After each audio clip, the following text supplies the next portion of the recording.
Hello everyone, welcome back to my channel. So today is part 12 of NOSET PYQ practice. So start with the session. The first question is, which drug is not be used in suicide prevention?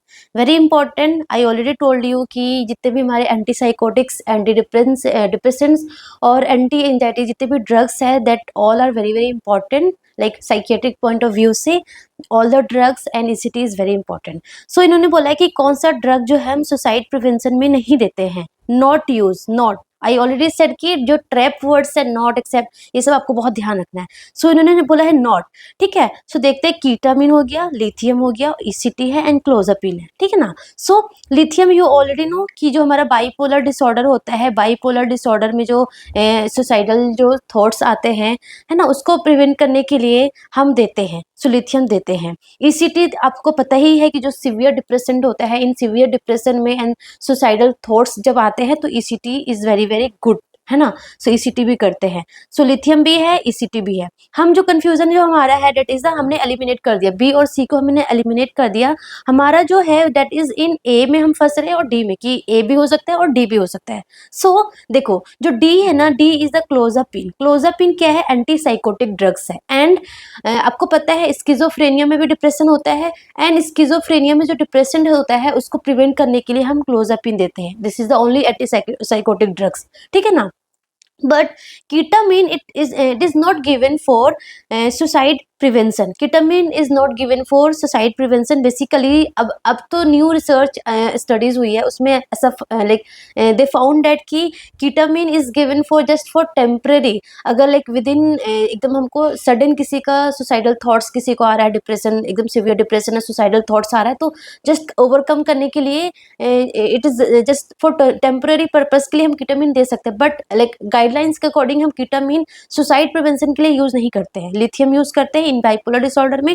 ECT is also used for severe depression and clozapine is also used to prevent the depression related to psychotic disease like कि schizophrenia, है ना. सो clozapine भी use करते हैं, ECT भी use करते हैं, lithium भी यूज करते हैं. ketamine is not used for suicide prevention. So answer is A. ठीक है. Next question, spironolactone is an example of. So देखो इस तरीके का एमसीक्यू आता है हमारा related with pharma. So pharma से क्या है कि स्पाइरोलेक्टोन जो है वो क्या है? कितना सिंपल, कितना इजी क्वेश्चन है. इज इट लूप डायूरेटिक्स और थाइजाइड डायूरेटिक्स और पोटेशियम स्पेरिंग डायूरेटिक्स और ऑस्मोटिक डायूरेटिक्स? तो सबको पता है लूप डायूरेटिक्स में क्या होता है. लूप डायूरेटिक्स जो है वो कहाँ पे एक्ट करता है? सबसे पहले जो लूप ऑफ हेनली है, thick ascending loop of Henle पे एक्ट करता है. और इसका जो एग्जाम्पल है वेरी सिंपल, फ्यूरोसिमाइड है एंड टॉर्सिमाइड है. Furosemide and torsemide is the example of loop diuretics. ठीक है. थाइजाइड डायूरेटिक्स का एग्जाम्पल क्या है? क्लोरथाइजाइड. क्लोरथाइजाइड. ठीक है ना.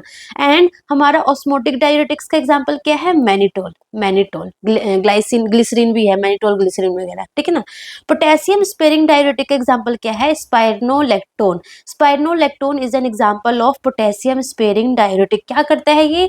पोटेशियम स्पेरिंग डायूरेटिक्स क्या करता है? इट ब्लॉक द क्या बोलते हैं, हमारा जो हमारा एंजियोटेंसिन है ना उसको ब्लॉक कर देता है ना. सो जिसकी वजह से, सॉरी एंजियोटेंसिन नहीं, जो हमारा क्या बोलते हैं उसको एल्डोस्टेरोन होता है ना उसको ब्लॉक कर देता है. एल्डोस्टेरोन को ब्लॉक कर देता है. तो एल्डोस्टेरोन का काम क्या है? एल्डोस्टेरोन जो हार्मोन है, एल्डोस्टेरोन हार्मोन, ये क्या करता है? ये सोडियम का रीएब्जॉर्प्शन करता है एंड पोटेशियम का एक्सक्रीशन करता है, पोटेशियम बाहर निकालता है. ठीक है. बट इन्होंने क्या किया? पोटेशियम स्पेरिंग डायूरेटिक क्या करता है? एल्डोस्टेरोन को ब्लॉक कर दिया. तो क्या होगा? सोडियम का रीअब्जॉर्प्शन एंड पोटेशियम का एक्सक्रीशन रुक जाएगा. तो क्या करने लग जाएगा? पोटेशियम को एक्यूमुलेट करने लग जाएगा. तो हाइपरकैलेमिया होता है ना. So that's why it's name is potassium sparing diuretic, है ना. सो इसका एग्जांपल क्या है? स्पाइरोलेक्टोन. स्पाइरोलेक्टोन is an example of potassium sparing diuretic. Very simple. ठीक है. Next question. All of the following are included in the bundle of care for ventilator associated pneumonia except. Very important questions. I already told you like VAP, ventilator associated pneumonia हमारा हो गया, एक हमारा CAUTI हो गया, that is the catheter associated urinary tract infection, एक हमारा CAUTI हो गया, वैप हो गया, एक हमारा हो गया क्लैप्सी, ठीक है ना, क्लैप्सी। ये तीनों bundle is very very important. One more bundle है सर्जिकल साइट इन्फेक्शन, एंड ये सारे बंडल्स मैंने आपको पढ़ाए थे, ठीक है ना। सो वैप में क्या क्या इंक्लूडेड है, वेरी सिंपल, अभी क्या भी याद हो जाएगा। वेब कहाँ पे यूज करते हैं, जो पेशेंट वेंटिलेटर होते हैं। सो जो पेशेंट वेंटिलेटर है उसमें हम क्या बंडल फॉलो करेंगे, क्या केयर फॉलो करेंगे। First of all head elevation, head elevation होना चाहिए, हेड एलिवेशन होना चाहिए, हेड एलिवेशन होना चाहिए 30 to 45 degree Celsius, sorry degree Celsius कह रही, sorry 30 to 45 degree, so that proper like drainage हो, है ना, एस्पिरेशन भी नहीं होगा, प्रॉपर क्या बोलते हैं जो एयरवे है वो प्रॉपर ओपन रहेगा, तो ईजी होगा सांस लेने में पेशेंट को। हेड एलिवेशन होगा। अब पेशेंट अब वेंटिलेटर पे है तो क्या करना होगा आपको, of course you have to do suction. So subglottic suction और सक्शन करना होगा एवरी 2 आवर्ली और इफ नीडेड, है ना। सो सक्शन हो गया, ठीक है ना, सक्शन हो गया। प्लस पेशेंट वेंटिलेटर पे है, खुद से ओरल केयर नहीं कर पा रहा है, तो मुंह में क्या हो जाएगा, इन्फेक्शन हो जाएगा, लाइक कैंडाइडा, कुछ भी इन्फेक्शन हो सकता है, फंगल इन्फेक्शन कुछ भी। सो आपको क्या करना है, ओरल केयर करना है, ठीक है, ओरल केयर करना है। And then you have to give DVT prophylaxis, DVT prophylaxis, क्योंकि बेड पेशेंट क्या है, बेड रिडन है, पेशेंट को डीवीटी हो सकता है, डीप वेन थ्रोम्बोसिस हो सकता है, उसके बाद या फिर पल्मोनरी एम्बोलिज्म या स्ट्रोक कुछ भी हो सकता है। सो डीवीटी प्रोफाइलेक्सिस देते हैं, जिसमें हम क्या करते हैं, डीवीटी कफ अप्लाई करते हैं, है ना, जो हमारा डीवीटी अपने सिक्वेंशियल कंप्रेशन डिवाइसेस सुना होगा वो अप्लाई करते हैं। प्लस हम लो मोलिकुलर वेट हेपेरिन, जो क्लेक्सिन जिसको बोलते हैं, क्लेक्सिन बोलते हैं, वो पेशेंट को देते हैं, ठीक है ना। सो डीवीटी प्रोफाइलेक्सिस हो गया, ओरल केयर हो गया। And one more thing is peptic ulcer, peptic ulcer prophylaxis देते हैं, पेप्टिक अल्सर प्रोफाइलेक्सिस देते हैं। So this all thing are included under VAP bundle, ठीक है ना, ये सारा हमारा वैप बंडल में इंक्लूडेड है। One more thing is the daily sedation vacation करते हैं। डेली सेडेशन वेकेशन में क्या होता है, अब खुद ही सोचो, पेशेंट क्या है, पेशेंट है हमारा वेंटिलेटर पे, and this is something very very very very क्या बोलते हैं, समटाइम्स वेरी इरिटेटिंग है ना। आप खुद ही सोचो, मुंह में आपके ट्यूब जा रहा है तो कितना इरिटेटिंग है, कितना लाइक कितना अनप्लीजेंट सा है। So because of that patient क्या करेगा, हमारा वेंटिलेटर के साथ फाइट करने लग जाएगा, क्योंकि दिस इज वेरी अनप्लीजेंट, है ना। सो हम पेशेंट को क्या करते हैं, सिडेट करके रखते हैं, and daily we assess the sedation, daily हम असेस करते हैं कि पेशेंट को सिडेशन कम कर सकते हैं या ज़्यादा करना है, क्या करना है ना। सो डेली टेपरिंग वगैरह वो चलता रहता है। So that is known as daily sedation vacation, ठीक है ना। सो ये सारा चीज़, head elevation, subglottic suction, oral care, DVT prophylaxis, peptic ulcer prophylaxis and daily sedation vacation, this all things are included under VAP bundle. Very important, आपको ऐसे ही कॉटी bundle याद करना है और क्लेप्सी बंडल याद करना है, ठीक है। सो उन्होंने क्या बोला था, all of the following are included in the bundle of care for ventilator associated pneumonia except, एक को छोड़ के, हेड एलिवेशन, यस ये तो होगा, पेप्टिक अल्सर डिजीज प्रोफाइलेक्सिस ये भी होगा, सिडेशन इंटरप्शन, ठीक है, ये भी होगा। मैंने बोला ना डेली सिडेशन वेकेशन, जिसमें कि हम सिडेशन को थोड़ी देर के लिए रोकते भी है, स्टॉप करते हैं, to assess the patient, GCS, patient का ग्लासगो कोमन स्केल असेस करने के लिए हम सिडेशन को थोड़ी देर के लिए इंटरप्ट करते हैं, देन हम देखते हैं कि अकॉर्डिंग टू पेशेंट्स नीड उसको इंक्रीज या फिर डिक्रीज करते हैं, ठीक है ना। सो दैट इज सिडेशन इंटरप्शन भी करते हैं। And antibody administration, so this is not done until and unless patient को कोई इन्फेक्शन नहीं हुआ है, पेशेंट को निमोनिया नहीं हुआ है। निमोनिया अगर हुआ है तो फर्स्ट ऑफ ऑल हम बाल भेजते हैं, ब्रोंकियो एल्वियोलर लवाज भेजते हैं, एंड चेक कि कौन से एंटीबायोटिक, कौन सा लाइक ऑर्गेनिज्म ग्रोथ हुआ है, कौन से माइक्रो ऑर्गेनिजम्स का, कौन से बैक्टीरिया का ग्रोथ हुआ है, एंड उसके अकॉर्डिंग हम ससेप्टेबिलिटी टेस्ट चेक करके उसके अकॉर्डिंग उसके अगेंस्ट जो एंटीबायोटिक्स होता है वो देते हैं। सो ऐसा नहीं है कि जितने पेशेंट वेंटिलेटर पे है सबको फालतू का एंटीबायोटिक दे दो, no. So antibiotic administration is not included in VAP bundle. So answer क्या होगा, D, D is the correct answer. Okay, then next question, which of the following is not a part of active management of third stage of labour. So I think अब तक तो आपने अच्छे से पढ़ रखा होगा कि active management of third stage of labour में क्या होता है। बेसिकली जो active management of third stage of labour का जो पर्पस है, that is to reduce the PPH, postpartum haemorrhage को करना। कब होता है, आफ्टर डिलीवरी ऑफ बेबी के बाद स्टार्ट होता है, ठीक है ना। सो बेसिकली इसमें हम 3 चीज करते हैं, OCM, बस 3 वर्ड याद कर लो, OCM करते हैं। ओ में क्या करते हैं, हम ऑक्सीटोसिन देते हैं, ऑक्सीटोसिन देते हैं, 10 इंटरनेशनल यूनिट देते हैं। बेसिकली हम IM देते हैं with in 1 minute after delivery of baby, हुए भी, ठीक है ना। सी में हम क्या करते हैं, कंट्रोल कोड ट्रैक्शन करते हैं, कंट्रोल कोड ट्रैक्शन के थ्रू हम जो हमारा प्लेसेंटा है उसको बाहर करते हैं। एंड एम में हम क्या करते हैं, हम मसाज करते हैं, क्या मसाज करते हैं, फंडल मसाज करते हैं, ठीक है ना, फंडल मसाज करते हैं, फंडस मसाज करते हैं, ठीक है ना। So oxytocin, CCT and fundal massage, OCM करते हैं हम active management of third stage of labour में, ठीक है ना। So this 3 components are included in that. So इन्होंने बोला है कि कौन सा नहीं है, not a part of active management of third stage of labour. So fundal massage yes, early cord clamping ये नहीं है। And basically early cord clamping नहीं करते, यू ऑलरेडी नो कि हम बच्चे में क्या करते हैं, डिले कोड क्लैंपिंग करते हैं, तो ये तो वैसे भी गलत है ना। ये भी करते हैं, कंट्रोल कोड ट्रैक्शन भी करते हैं, सो आंसर क्या होगा, बी हम नहीं करते हैं, ठीक है। A patient transfer to labour room and the nurse identifies that the patient is in active phase of first stage of labour, ठीक है। आपको सबको पता है फर्स्ट स्टेज में फर्स्ट जो स्टेज है, फर्स्ट स्टेज में हमारा 3 फेज होता है। लेट क्या होता है, लेट या लत याद कर लो, लत फर्स्ट स्टेज की 3 लत होती है, क्या होती है, लेटेंट फेज और एक्टिव फेज और हमारा ट्रांजिशन फेज, ठीक है। याद हो गया, सबको याद हो गया, लत, लेटेंट, एक्टिव और ट्रांजिशन। लेटेंट फेज कब तक बोलेंगे, जब फर्स्ट स्टेज बेसिकली हमारा सर्वाइकल डायलेशन फेज होता है, जिसमें जो सर्विक्स जो है वो डायलेट होता है फ्रॉम 0 to 10 सेंटीमीटर। तो लेटेंट फेज में कब से कब तक बोलेंगे कि लेटेंट फेज है, जब हमारा जो cervical dilation up to 3 centimetre तक होगा उसको हम बोलेंगे लेटेंट फेज।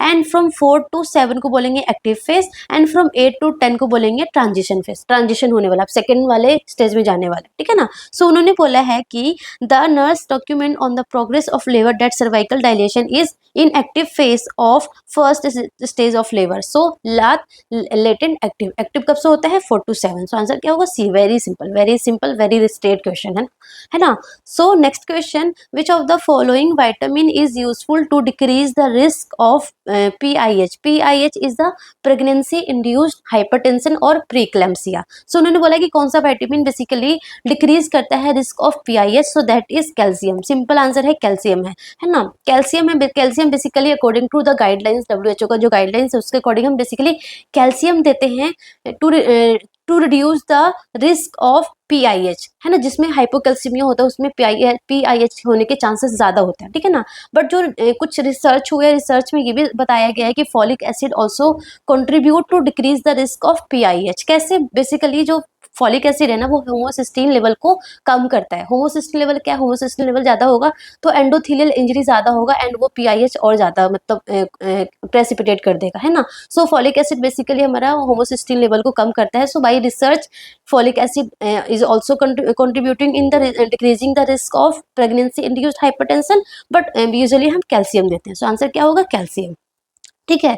अ patient undergoes thyroidectomy, very important, क्या हुआ उसका, थायरॉइड एक्टोमी हुआ है। Shows the symptoms of carpopedal spasm. Carpopedal spasm याद सुनते ही आपको माइंड में बहुत सारी चीजें याद हो जानी चाहिए। Which medication is to be administered for the patient. कितना बढ़िया क्वेश्चन है, मतलब उन्होंने एक क्वेश्चन से इतनी सारे नॉलेज आपका चेक कर लिया। फर्स्ट ऑफ ऑल पेशेंट का क्या हुआ, थायरॉइडेक्टोमी हुआ।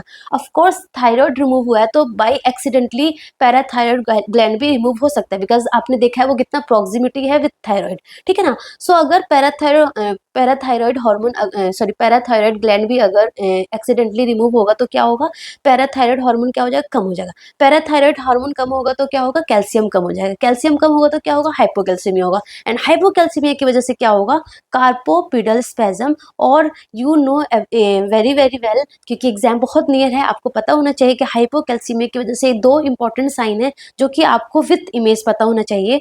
First is Chvostek sign. आप जब फेशियल नर्व पर यहाँ पे टैप करोगे तो फेशियल ट्विचिंग होगी, that is the Chvostek sign, है ना। एंड ऐसे कैसे याद करना, C for Chvostek and C for cheek, है ना। चिक पे आप वो करें, टैप करें ऐसे।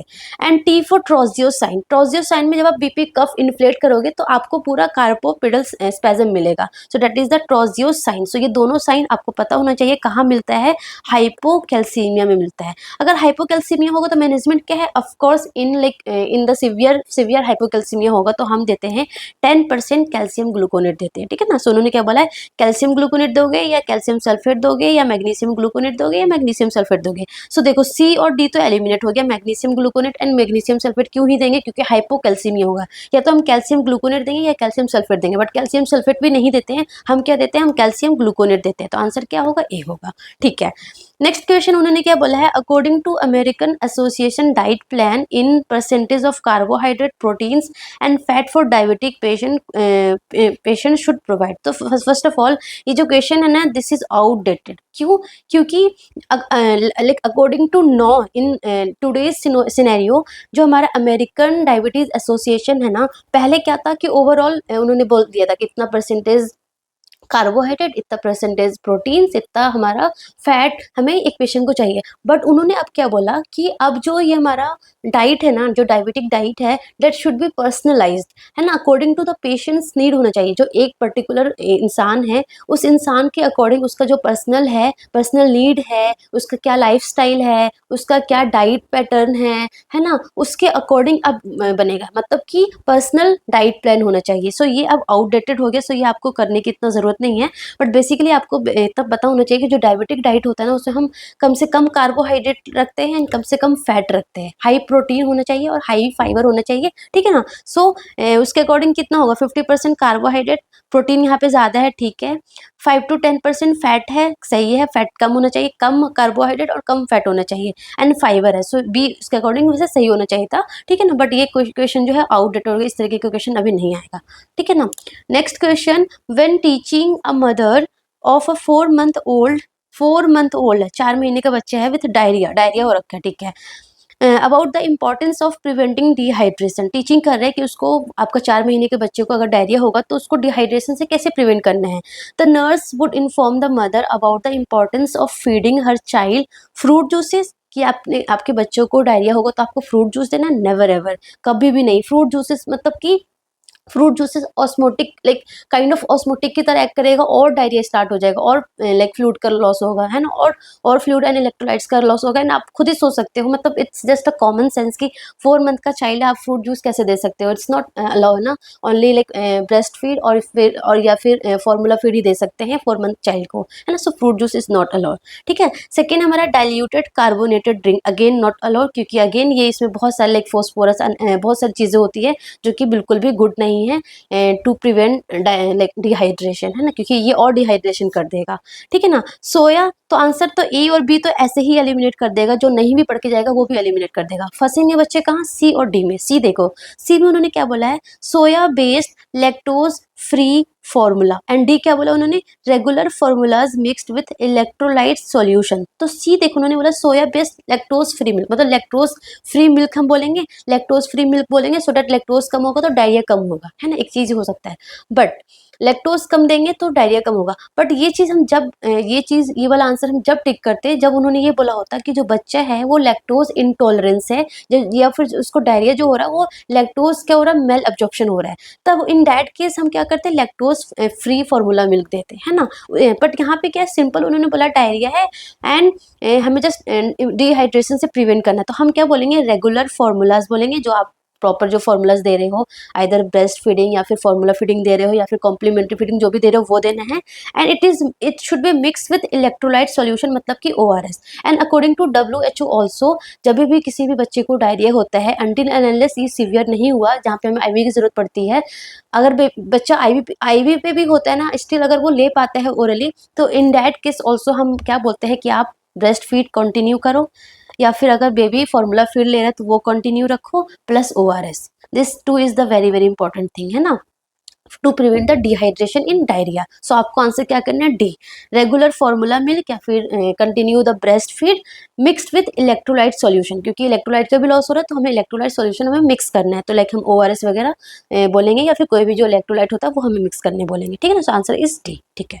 Prior to administration of antibiotics they is need to sensitivity test, सब पता है, AST हम देते हैं, पता है ना आपको, AST देते हैं, एंटीबायोटिक ससेप्टेबिलिटी टेस्ट, जिसको हम कैसे देते हैं, इंट्राडर्मल देते हैं, वेरी इंपॉर्टेंट, कौन सी डिग्री पे, 15 डिग्री पे, कितना देते हैं 0.1 ml। देखो कितने सारे एमसीक्यू यहाँ से आ सकते थे। एएसटी कैसे देते हैं, आईडी देते हैं, 15 डिग्री पे देते हैं, 0.1 ml देते हैं, ठीक है। Which of the following antibiotic is not required sensitivity test. तो बेसिकली जितने भी एंटीबायोटिक होते हैं ना, बेसिकली जो हमारा ब्रॉड स्पेक्ट्रम एंटीबायोटिक होता है उसके लिए तो नीड होती ही होती है। तो उन्होंने बोला किसके लिए नीड नहीं है, मेट्रोनिडाजोल, मेरोपेनम, सिफापिराजोन और एमोक्सिसिलिन। सो देखो मेरोपेनम और cefoperazone is the broad spectrum antibiotic, इसके लिए तो नीड होगी होगी। बी और सी तो हमारा एलिमिनेट हो गया, ठीक है ना। बच्चे हमारा मेट्रोनिडाजोल और बच्चा हमारा amoxicillin. First of all metronidazole क्या है, metronidazole is use for non क्या बोलते हैं हमारा नॉन एरोबिक, जो हमारा पैरासाइट्स जो बैक्टीरियाज होते हैं उनके लिए यूज करते हैं ना। और amoxicillin is like broad spectrum तो नहीं है, पेनिसिलिन से रिलेटेड है ना। सो बेसिकली हम मेट्रोनिडाजोल में हम एएसटी नहीं करते हैं, तो आंसर क्या होगा, ए होगा। Metronidazole is use to treat the non aerobic, जो हमारा नॉन एरोबिक हमारा जो बैक्टीरियाज होता है ना, बेसिकली जो पैरासाइट इन्फेक्शन उसको ट्रीट करने के लिए यूज करते हैं। सो इसमें हम एएसटी नहीं लगाते, सो आंसर हमारा ए होगा, ठीक है। A client with a cervical spine fracture at C4 level has just arrived in the emergency room, ठीक है। The primary nursing intervention would be, very simple question की उन्होंने बोला है कि C4 injury, cervical spine injury हुई है and वो हमारा इमरजेंसी रूम में आया है, तो आपका फर्स्ट इंटरवेंशन क्या होगा, stabilisation of the cervical spine, okay, airway assessment and stabilisation, okay, confirmation of spinal cord injury, normalisation of intravascular volume all. तो आप खुद ही सोचो, सी और डी तो हमारा एलिमिनेट हो गया। Confirmation of spinal cord injury, सबसे पहले तो पेशेंट आया है, आप स्टार्ट कर दोगे कि भाई स्पाइनल कोड इंजरी हुई है या नहीं हुई है, ये देखने लग जाओगे, no, so it's very very wrong. Normalisation of intravascular volume, so ये हमारा लाइक हमारा सर्कुलेशन से रिलेटेड होता है। सो देखो जो हमारा बेसिकली जो ट्रॉमा का पेशेंट है ना, so trauma, advanced trauma life support में बेसिकली हम क्या फॉलो करते हैं, ABCDE, ए सुना होगा आपने, A for airway, B for breathing, C for circulation, D for disability and E for exposure, ठीक है ना। सो इस यहाँ पे हमारा जो हमारा प्रायोरिटी होगा that is the airway then breathing. So यहाँ पे पेशेंट को क्या हुआ, C4 लेवल पे इंजरी हुई है, सो हम एयरवे देंगे, एयरवे असेसमेंट होगा विथ सर्वाइकल स्टेबलाइजेशन, है ना, ऐसा नहीं है। तो ए, सी और डी तो हमारा गलत हो गया। ए हमारा बोला कि stabilisation of the cervical spine भी हो सकता है और एयरवे असेसमेंट एंड स्टेबलाइजेशन, तो क्या होगा, स्टेबलाइजेशन ऑफ सर्वाइकल स्पाइन, ये भी नीड है ना। बट यहाँ पे पेशेंट का हमारा सर्वाइकल इंजरी हुई है एंड सर्वाइकल इंजरी हुई है, तो मोस्ट प्रोबेबली यहाँ पे हो सकता है कि रिस्पिरेटरी फेलियर हो सकता है, क्योंकि यहाँ पर नर्व सप्लाई करती है। सो पेशेंट को एयरवे असेसमेंट करना है, क्योंकि एयरवे पेशेंट का लाइक एयरवे अगर इंटरप्ट हुआ तो हाइपोक्सी में पेशेंट जा सकता है ना। सो सबसे पहले हमें क्या करना है, एयरवे असेसमेंट करना है एंड लाइक साथ के साथ हमें जो हमारा सर्वाइकल स्टेबलाइजेशन भी करना है, ठीक है ना। But only stabilisation of cervical spine is not the correct answer, airway assessment and stabilisation is the correct answer. So answer क्या होगा, बी होगा। एंड हमेशा हम ABCDE फॉलो करते हैं, सो सिंपल आंसर है, ठीक है ना। Next question, a client is being discharge with albuterol and beclomethasone. So albuterol क्या है, ब्रोंकोडाइलेटर है, एंड बेक्लोमिथासोन क्या है, सिंपल हमारा क्या है, स्टेरॉइड्स है, ठीक है ना। To be administered via inhalation 3 times a day, TDS and at bed time, मतलब TDS है एंड HS है, TDS एंड HS चल रहा है।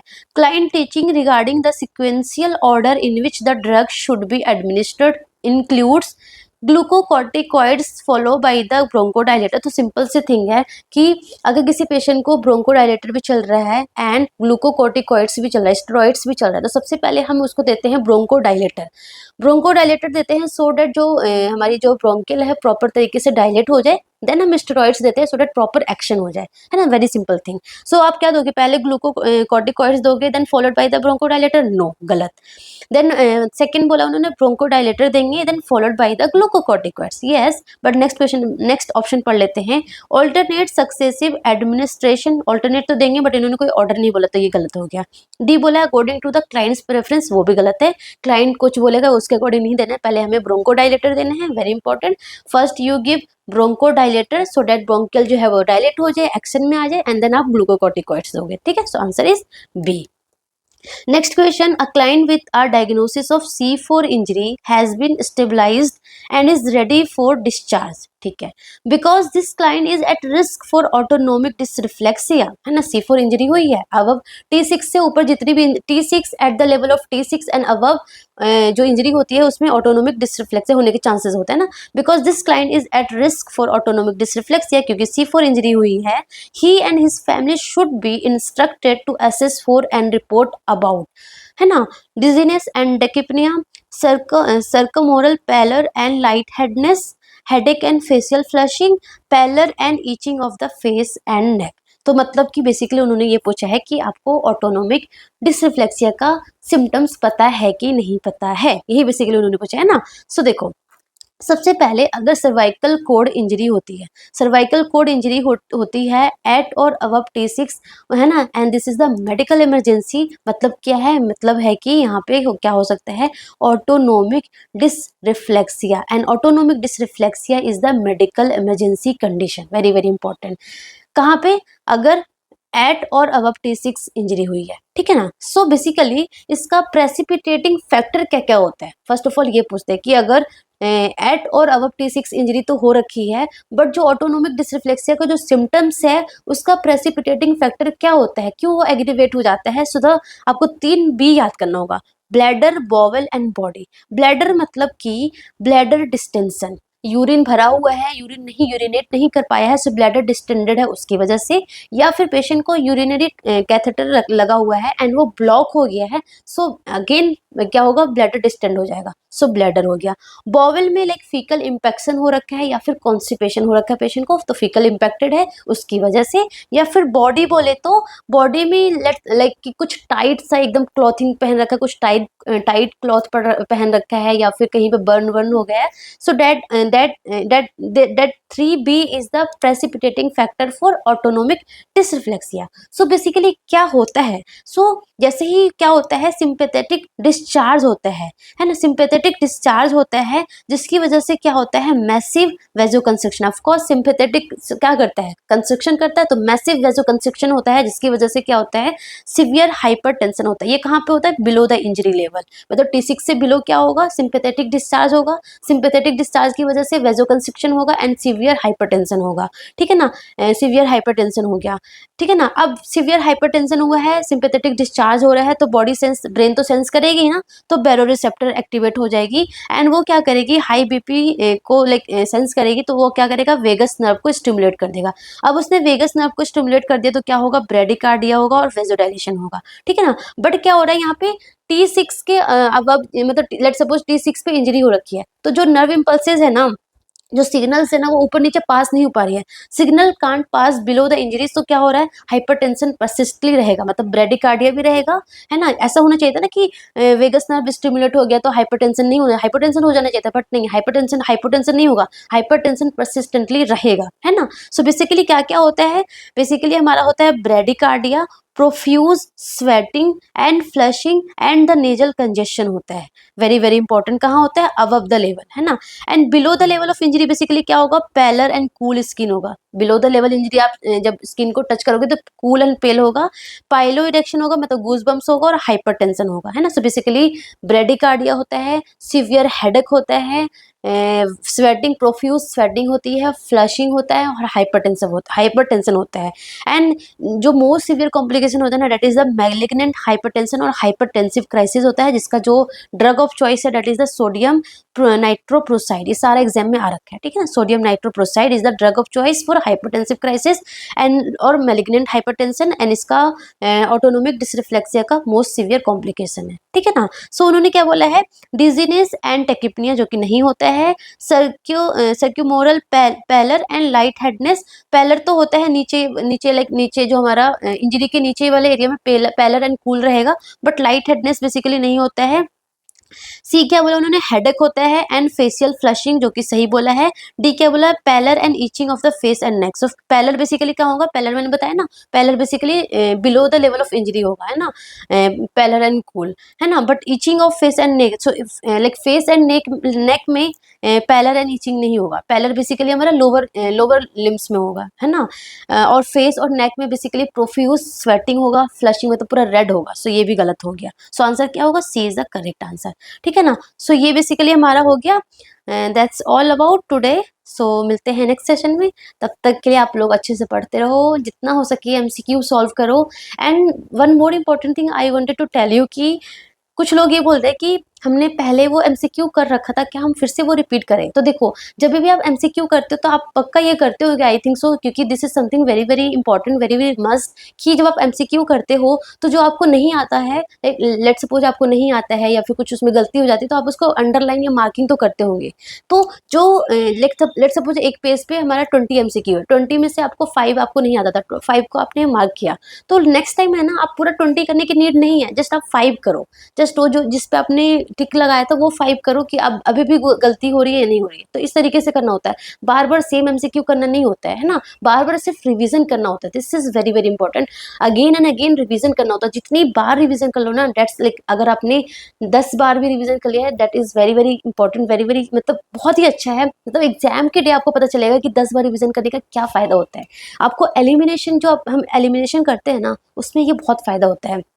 लाइक कुछ क्वेश्चंस जो होते हैं जो हम नहीं पढ़े होते हैं, है ना, बट अगर आपने रिवीजन अच्छे से कर रखा होगा, आपका कॉन्सेप्ट्स क्लियर होगा ना, तो आप वो एमसीक्यू भी कर लोगे जो आपने नहीं पढ़ रखा होगा बाय एलिमिनेशन मेथड, क्योंकि आपका कॉन्सेप्ट जो है, जो आपने दूसरा टॉपिक पढ़ा था उसमें आपका कॉन्सेप्ट एकदम स्ट्रांग है, तो उसकी वजह से कर लोगे। इसलिए आई ऑलवेज से कि इतना पढ़ो बट इतना रिविजन करो, इतना पढ़ो बट इतना रिविजन करो, इतना एमसीक्यू करो, ताकि आपका वो टॉपिक एकदम एकदम क्या बोलते हैं, एकदम मस्त हो जाए। ठीक है ना। So that's all about today, and thank you so much, all the best.